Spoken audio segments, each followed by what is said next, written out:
কবরে আমাকে আপনাকে যখন দাফন করে আসে মানুষ, দাফন করে বেশি আমরা অতিক্রম করি না, এই দাফন করে মাত্র বাসতলা থেকে রওনা করছি, ওই সময় আমাদের পায়ের আওয়াজটা কবরের ওই মানুষটা শুনতে পায়। সহিহ বুখারীর 1338 নম্বর হাদিসের বর্ণনা। এই হাদিসের মধ্যে আসছে ক্বালা রাসূলুল্লাহ সাল্লাল্লাহু আলাইহি ওয়াসাল্লাম, নবীজি বলেন, আল আব্দু ইযা উদিআ ফি কবরিহি, নবীজি বলেন বান্দাকে যখন কবরের মধ্যে রাখা হয়, ওয়া তুওয়াল্লিয়া, কবরের মধ্যে রাখার পর যখন তাকে পিছনে ফেলে রাখা হয়, কি বলে দেখো,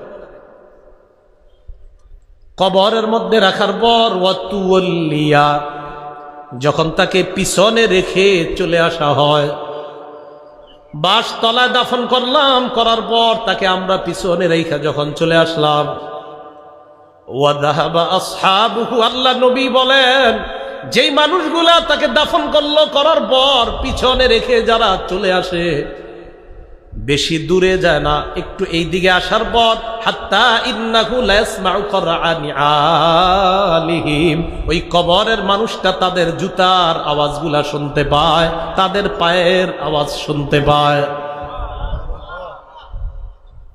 কেন শুনতে পায়? তখন আত্মা তার দেহের মধ্যে আল্লাহ পাঠায়া দেয়, পাঠায়া দেওয়ার পর ফায়াতিয়ানিহি মালাকান, দুইজন ফেরেশতা আসে, আতাহু মালাকান, বুখারীতে আসছে আতাহু মালাকান, আবু দাউদে আসছে ফায়াতিয়ানিহি মালাকান, দুইজন ফেরেশতা আসে, ফাআকআদানিহি, বুখারীতে আসছে, আবু দাউদে আসছে ফায়ুকঈদানিহি আও ইউজলিসানিহি, আয়েশা তাকে বসায়, বসানোর পর তাকে প্রশ্ন করে তিনটা, এর মধ্যে একটা থাকবে মুহাম্মদ সাল্লাল্লাহু আলাইহি ওয়াসাল্লাম, এই ব্যক্তির ব্যাপারে তোমার কি ধারণা? তিনি বলবেন আশহাদু আন্না মুহাম্মাদার রাসূলুল্লাহ, আমি সাক্ষী দিচ্ছি মুহাম্মদ সাল্লাল্লাহু আলাইহি সাল্লাম আল্লাহর রাসূল। এরপর তাকে বলা হবে, শোনো, উনজুর ইলা মাকআদিকা মিনান নার, এই বান্দা তুমি তোমার জাহান্নামের অংশটা দেখো। কিসের অংশ? দেখেন কি বলে, পুরাটা শেষ হয় একটা জাহান্নামের অংশ দেখো, মানে এই বান্দা যদি ইমানদার হয়, এরপর তাকে বলা হবে তুমি যে আমার জাহান্নামের অংশটা দেখো তো, আসনটা। ওই ব্যক্তি তার জাহান্নামের আসনটা দেখবে, দেখার পর তাকে বলা হবে আবদালাকাল্লাহু মাকআদাম মিনাল জান্নাহ, তোমার এই জাহান্নামের আসনের পরিবর্তে পরিবর্তন করে আল্লাহ তোমাকে জান্নাতি আসন দান করছেন। তিন প্রশ্নের উত্তর যদি সঠিকভাবে দেওয়া হয়, তা আল্লাহ বলেন আলহাকুমুত তাকাসুর হাত্তা যুরতুমুল মাকাবির, কবর পর্যন্ত তোমাদের এই প্রতিযোগিতা চলতে থাকবে। পরে কি বলে দেখেন, কবরে রাখা হলো,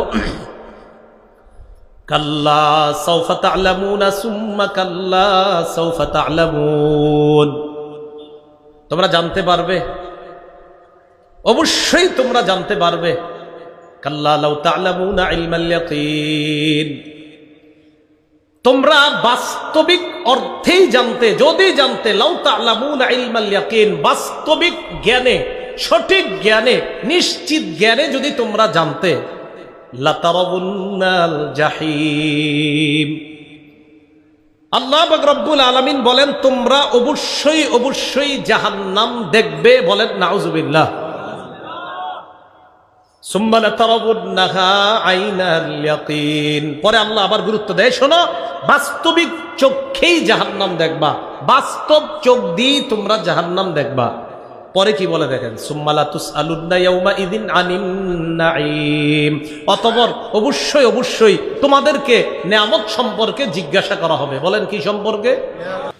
রাসূলুল্লাহ সাল্লাল্লাহু আলাইহি সাল্লামের কাছে প্রথম দিকে ওহীর নিয়মটা ছিল, ঘুমের মধ্যে স্বপ্ন যুগে তিনি যা দেখতেন সেটাই ছিল ওহী। ঘুমে স্বপ্নে উনি যা দেখতেন এটাই ছিল কি? ওহী। কানা লা ইয়ারা রুয়ান ইল্লা জাআত মিসলা ফালাকিস সুবহি, রাসূলুল্লাহ সাল্লাল্লাহু আলাইহি সাল্লাম স্বপ্নে যা দেখতেন এটা দিনের আলোর মতো স্পষ্ট হয়ে নবীজির সামনে উপস্থিত হতো।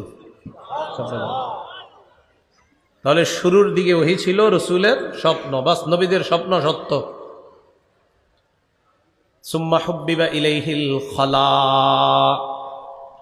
এরপর নবীর নির্জনতা ভালো লাগা শুরু করলো, নির্জনতাকে প্রিয় করে দেওয়া হলো, তিনি নির্জনে থাকতে পছন্দ করেন। ওয়া কানা ইয়াখলু বিগারি হিরা। রাসূলুল্লাহ সাল্লাল্লাহু আলাইহি সাল্লাম হেরা পর্বতে নির্জনতা অবলম্বন করা শুরু করলেন, নির্জনে ইবাদত করতে লাগলেন। ফায়াতাহান্নাসু ফীহি ওয়া হুয়া তা'আব্বুদুল লায়ালি যাওয়াতিল আদাদ। রাসূলুল্লাহ সাল্লাল্লাহু আলাইহি সাল্লাম পরিবার থেকে বিচ্ছিন্ন হয়ে ইবাদত করতেন। পরিবারে তখন আসতেন যখন তার খানা শেষ হয়ে যেত, উনি পরিবারে আসতেন। সুম্মা ইয়াতাযাওয়াদু লিযালিকা, আবার খানা নিয়ে চলে যেতেন হেরা পর্বতে, আবার ইবাদতে ধ্যান মগ্নতায় তিনি কাটাইতেন। হাত্তা জাআহুল মালাক, একদিন নবীজির কাছে ফেরেশতা চলে আসছে। সুবহানাল্লাহ। অন্য বর্ণনায় ফাজিআহুল হক, হঠাৎ হেরা পর্বতে রাসূলের কাছে সত্য উপস্থিত হলো। যিনি আসলেন এসেই বললেন ইকরা, পড়েন। কি বললেন? এখন দেখেন এই যে ইকরা যিনি বললেন নবীজিকে, ইকরাটা কোন জায়গার আয়াত বলেন? কোথার আয়াত? তাহলে কোরআনের প্রথম ইকরা প্রমাণ করতে হলে হাদিস লাগে। কোরআনের প্রথম ইকরা পড়েন, এটা প্রমাণ করার জন্য হাদিসের প্রয়োজন। বুঝা গেল শুধু কোরআন শুধু হাদিস না, কোরআন হাদিস দুইটাই। তো বললেন ইকরা, পড়েন। তো রাসূলুল্লাহ সাল্লাল্লাহু আলাইহি সাল্লাম জবাব দিলেন, মা আনা বিকারিইন, আমি পড়তে জানি না। ফাগাত্তানি হাত্তা বালাগা মিন্নিল জাহদা, আমাকে জিবরিল একটা চাপ দিছে, চাপের কারণে আমার প্রচন্ড কষ্ট হয়েছে। সুম্মা আরসালানি, আবার ছেড়ে দিছে। আবার আমাকে বললেন ইকরা, পড়েন। আমি বললাম মা আনা বিকারিইন, আমি পড়তে জানি না। সুম্মা গাত্তানি সানিয়া, দ্বিতীয়বার আবার আমাকে চাপ দিলেন। চাপ দেওয়ার পর আবার আমার প্রচন্ড কষ্ট হয়। সুম্মা আরসালানি, আবার আমাকে ছেড়ে দিলেন। আবার বললেন ইকরা, পড়েন। আমি বললাম মা আনা বিকারিইন, আমি পড়তে জানি না। সুম্মা গাত্তানি সালিসা, তৃতীয়বার আবার আমাকে চাপ দেয়। চাপ দেওয়ার পর আমার প্রচন্ড কষ্ট হয়। সুম্মা আরসালানি, আবার আমাকে ছেড়ে দেয়।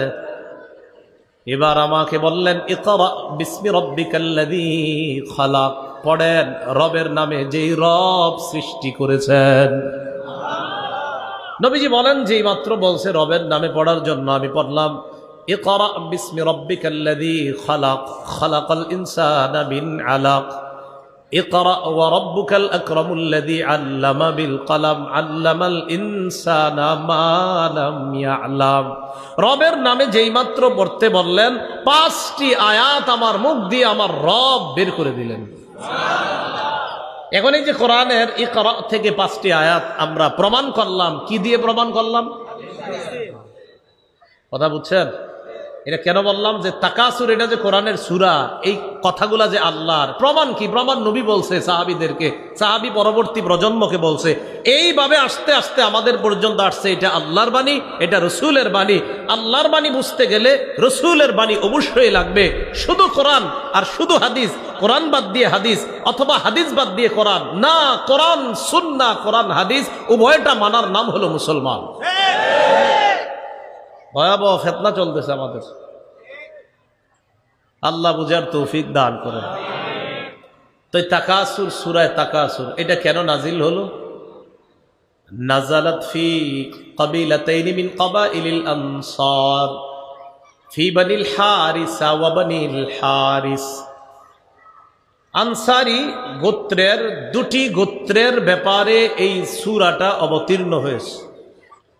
একটা গোত্রের নাম বনুল হারিসা, আরেকটা গোত্রের নাম বনুল হারিস। সহজে মনে রাখতে পারবেন। একটা নাম বনুল হারিসা, শেষে একটা গোলতা, আরেকটার নাম বনুল হারিস। এই 2 বংশ তাফাখারু, খালি গর্ব করত, ওয়া তাকাসারু, আর প্রাচুর্যের প্রতিযোগিতা করত। আমগো বেশি, তোমগো চেয়ে আমগো বেশি, এই প্রতিযোগিতা খালি করত। আল্লাহ তাদেরকে লক্ষ্য করে এই সূরা নাজিল করলেন। আল্লাহ বলেন আল্লাকুমুত তাকাসুরু হাত্তা যুরতুমুল মাকাবির।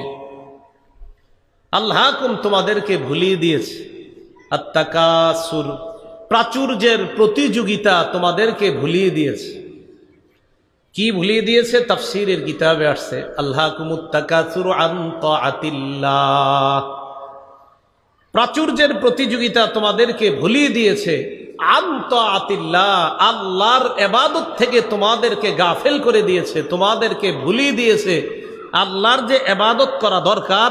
সম্পদের প্রতিযোগিতায় তোমরা এটা ভুলে গেছো। কতক্ষণ? হাত্তা যুরতুমুল মাকাবির, কবরে যাওয়া পর্যন্ত তোমরা এই প্রতিযোগিতা চলবে। যেদিন কবরে যাবা এদিন এই প্রতিযোগিতা শেষ হবে, এর আগ পর্যন্ত তোমাদের এই প্রতিযোগিতা চলতেই থাকবে। সহিহ বুখারীর বর্ণনা 6425 নম্বর হাদিস। এই হাদিসের মধ্যে আসছে আন্না রাসূলুল্লাহ সাল্লাল্লাহু আলাইহি ওয়াসাল্লাম বাআসা আবা উবাইদা ইবনুল জাররাহ ইলাল বাহরাইন ওয়া কানা রাসূলুল্লাহ সাল্লাল্লাহু আলাইহি ওয়াসাল্লাম সালাহা আহলাল বাহরাইন ওয়া আমারা আলাইহিম আল আলা ইবনুল হাজরামি। মন দিয়ে শুনেন, রাসূলের এক সাহাবী নাম আবু উবাইদা ইবনুল জাররাহ, এই সাহাবীকে রাসূল সাল্লাল্লাহু আলাইহি সাল্লাম বাহরাইনে পাঠাইলেন। কোথায়? বাহরাইনের নাম শুনছেন নি আপনারা? কেন পাঠাইছেন? ইয়াতি বিজিজিয়াতিহা, ট্যাক্স আনার জন্য। ওয়া কানা রাসূলুল্লাহ সাল্লাল্লাহু আলাইহি ওয়াসাল্লাম সালাহা আহলাল বাহরাইন, নবীজি বাহরাইনবাসীদের সাথে একটা চুক্তি করছে, একটা সন্ধি করছে। বাহরাইনের গভর্নর নবী যাকে বানিয়েছেন, আমির বানিয়েছেন, তিনি কে? আম্মার আলাইহিমুল আলা ইবনুল হাজরামি। নবীজির আরেক সাহাবী নাম আলা ইবনুল হাজরামিকে বাহরাইনের গভর্নর বানিয়েছেন। খুব মন দিয়ে বুঝেন, বাহরাইনের গভর্নর হলেন নবীজির সাহাবী আলা ইবনুল হাজরামি। ওই গভর্নরের নেতৃত্বে চলে বাহরাইন। তো বাহরাইনবাসীদের যে ট্যাক্সগুলা, এগুলা আনার জন্য নবী তার আরেক সাহাবী আবু উবাইদাকে পাঠাইলেন, যাও বাহরাইন থেকে ট্যাক্স নিয়ে মদিনায় আসো। এতটুকু বুঝছেন নি সবাই? তো আবু উবাইদা ইবনুল জাররাহ বাহরাইন থেকে মদিনায় আসলেন। ফাকাদিমা আবু উবাইদা বিমালিম মিনাল বাহরাইন, আবু উবাইদা ইবনুল জাররাহ বাহরাইন থেকে মাল সম্পদ নিয়ে মদিনায় আগমন করলেন। فسمعت الأنصار بقدوم أبي عبيدة بن الجراح فسمعت الأنصار بقدومه, আবু উবাইদা যে মাল নিয়ে বাহরাইন থেকে মদিনায় আসছে, এই ঘটনা, এই সংবাদ, তার আগমনের ব্যাপারটা আনসারীরা শুনতে পেল। তারা জানতে পারলো যে নবী যাকে ট্যাক্স আনতে পাঠাইছে তিনি অনেক মালামাল নিয়ে মদিনায় আসছে। فوافوا صلاة الصبح مع رسول الله صلى الله عليه وسلم, আনসারী সাহাবীগণ আল্লাহ রাসূলের সাথে ফজরের নামাজে শরীক হয়।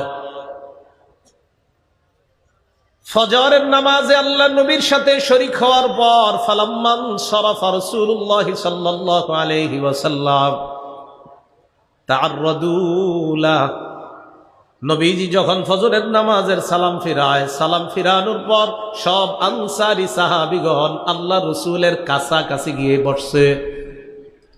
সবাই গিয়ে নবীর সামনে বসছে। কেন জানেন?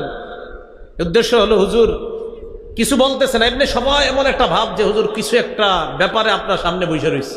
সবাই নবীজির দিকে মুখ করে বসে রয়েছে। নবীজি তাদের সবার দিকে তাকায়া ফাতাবাসসামা রাসূলুল্লাহ সাল্লাল্লাহু আলাইহি ওয়াসাল্লাম হিনা রাআহুম, নবীজি যখন তাদেরকে দেখলেন একটা মুচকি হাসি দিলেন। আবার বলছি, বাহরাইন থেকে মাল আসছে, এই সংবাদ আনসাররা পেয়েছে। আনসাররা নবীজির সাথে ফজরের জামাতে শরীক হয়েছে। সালাম ফিরানোর পর নবীজির সামনাসামনি মুখোমুখি হয়ে বসছে। নবীজি তাদের দিকে তাকায়া একটা মুচকি হাসি দিচ্ছে। তাদেরকে বললেন, সামিআতুম বিকুদুমি আবি উবাইদাতা ওয়া আন্নাহু জাআ বিমাল, ঘটনা কি? আবু উবাইদা যে মদিনায় আসছে এটা তোমরা শুনছো না, আর সম্পদ নিয়ে আসছে এটাও তোমরা শুনছো, ঠিক না?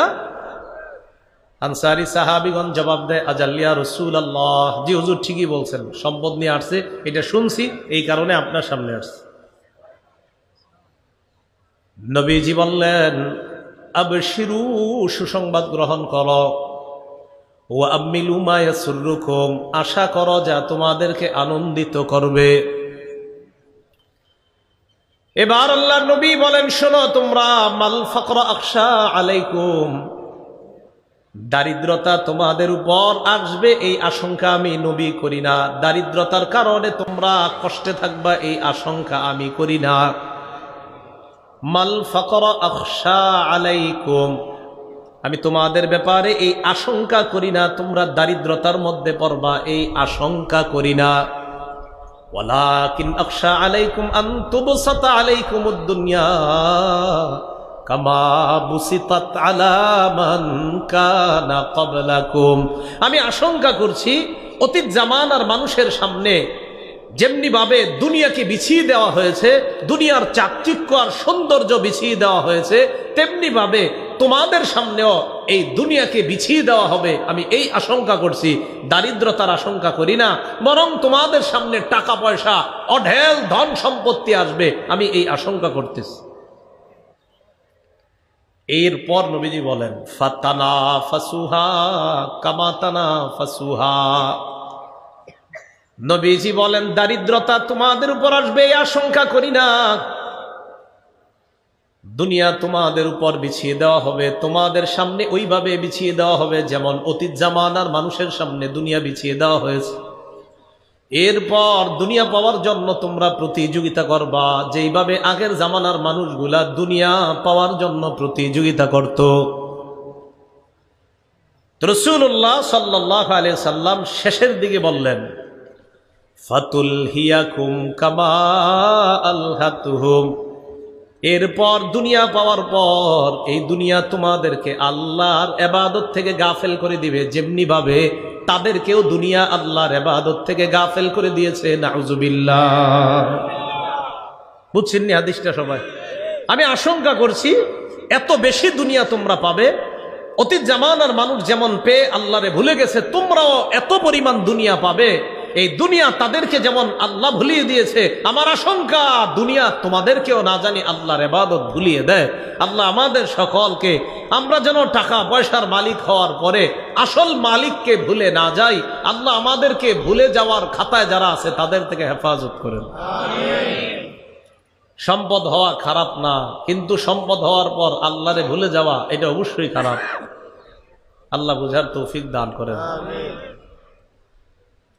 আল্লাহ বলেন, আল্লাহকুমুত তাকাসুর, প্রাচুর্যের প্রতিযোগিতা তোমাদেরকে ভুলিয়ে দিয়েছে আল্লাহর ইবাদত থেকে। সহিহ মুসলিম শরীফের বর্ণনা 2958 নম্বর হাদিস, 2958 মাদ্রাসার পাঠ্যপুস্তক অনুসারে। আর যাদের পকেটে মোবাইল আছে, মোবাইল অনুযায়ী 7310 নম্বর হাদিস মুসলিম শরীফের। এই হাদিসের মধ্যে আসছে, قال رسول الله صلى الله عليه وسلم يقول ابن آدم مالي ومالي, নবীজি বলেন আদম সন্তান বলে আমার সম্পদ, আমার সম্পদ, গাছ আমার, বাড়ি আমার, ঘর আমার, টাকা আমার, কলেজ আমার, অমুকটা আমার, সব আমার। বলে না হুজুর এই জায়গাটা আমার, আলহামদুলিল্লাহ গত মাসে কিনছি, হুজুর আমার 4টা বাস, হুজুর আমার 10টা অমুক। নবীজি বলেন আদম সন্তান বলে মালি মালি, আমার সম্পদ, আমার সম্পদ, আমার সম্পদ। আল্লাহর নবী বলেন তোমার সম্পদ মাত্র 3টা। বলেন কয়টা? 3টা। আদম সন্তান কয় আমার সম্পদ, আমার সম্পদ। নবীজি কয় তোমার সম্পদ মাত্র 3টা।